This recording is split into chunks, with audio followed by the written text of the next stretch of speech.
ദിവസം ഒരു വാക്ക്, ഇന്നത്തെ വാക്കാണ് ഇൻസിസ്റ്റ്. ഇൻസിസ്റ്റ് എന്ന് പറഞ്ഞാൽ എന്താ? ഇൻസിസ്റ്റ് എന്ന് പറഞ്ഞാൽ നിർബന്ധിക്കുക. നമ്മൾ എപ്പോഴും ഉപയോഗിക്കുന്നതാണ് ഇൻസിസ്റ്റ്, നിർബന്ധിക്കുക. ഞാൻ കുറച്ച് എക്സാമ്പിൾസ് വരുമ്പോൾ നിങ്ങൾക്ക് പെട്ടെന്ന് മനസ്സിലാവും. I came only because you insisted. നീ നിർബന്ധിച്ചുകൊണ്ട് മാത്രമാണ് ഞാൻ വന്നത്. I came only because you insisted. Okay.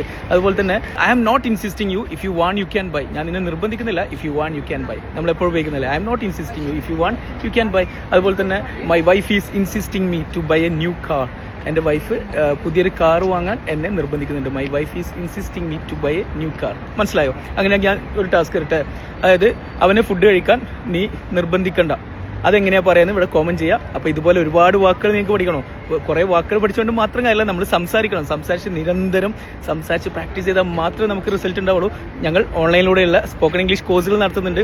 നല്ല റിസൾട്ടാണ്. നിങ്ങൾ ഫ്രീയുള്ള സമയത്ത് മാത്രം കോഴ്സ് അറ്റൻഡ് ചെയ്യാം. ഒരു ദിവസം ഒരു 45 മിനിറ്റ് നിങ്ങൾ ഫ്രീയുള്ള സമയം ഞങ്ങളുടെ പേഴ്സണൽ ട്രെയിനർ നിങ്ങളുടെ കൂടെ തന്നെ ഉണ്ടാവും. സംസാരിച്ച് പ്രാക്ടീസ് ചെയ്ത് 2 മാസം കൊണ്ട് നമ്മൾ ലാംഗ്വേജ് സെറ്റ് ആക്കും. ഉറപ്പാണ്, നല്ല റിസൾട്ടാണ്.